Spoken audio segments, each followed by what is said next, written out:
ഒരിക്കൽ ഒരച്ഛനും മകനും തങ്ങളുടെ കഴുതയുമായി ചന്തയിലേക്ക് നടക്കുകയായിരുന്നു. വഴിയിൽ കണ്ട ഒരാൾ ചോദിച്ചു, കഴുതയുണ്ടായിട്ടും എന്തിനാണ് നിങ്ങൾ വെറുതെ നടക്കുന്നത്? അതിൻ്റെ പുറത്ത് കയറിക്കൂടെ? അത് കേട്ട മകൻ കഴുതപ്പുറത്ത് കയറി യാത്ര തുടർന്നു. അല്പം കഴിഞ്ഞപ്പോൾ വേറൊരാൾ അവരെ കുറ്റപ്പെടുത്തി. വയസ്സായ അച്ഛനെ നടത്തിച്ചിട്ട് മകൻ സുഖമായിരിക്കുന്നത് കണ്ടോ? എന്ത് കഷ്ടമാണിത്! അതോടെ മകൻ ഇറങ്ങി. അച്ഛൻ കഴുതപ്പുറത്ത് കയറി. അടുത്തതായി ചില സ്ത്രീകൾ അവരെ പരിഹസിച്ചു.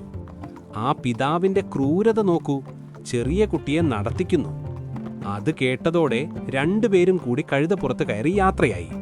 അപ്പോൾ നാട്ടുകാർ ബഹളം വെച്ചു. മിണ്ടാപ്രാണിയോട് ഈ ക്രൂരത പാടുണ്ടോ? അതിൻ്റെ നടു ഒടിക്കുമോ?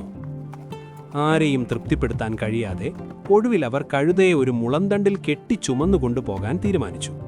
ഇത് കണ്ട ഗ്രാമവാസികൾ അവരെ നോക്കി വിഡ്ഢികൾ എന്ന് വിളിച്ച് കളിയാക്കി ചിരിച്ചു. യഥാർത്ഥത്തിൽ ഈ അച്ഛനെയും മകനെയും പോലെ തന്നെയാണ് നമ്മളിൽ പലരും. മറ്റുള്ളവരെ ബോധ്യപ്പെടുത്താനും സന്തോഷിപ്പിക്കാനും വേണ്ടി മാത്രം നമ്മൾ ജീവിക്കുന്നു. നാട്ടുകാരെന്തു പറയും എന്ന് ഭയന്ന് സ്വന്തം അഭിപ്രായങ്ങളും ചിന്താശേഷിയും നമ്മൾ പണയം വെച്ചിരിക്കുകയാണ്.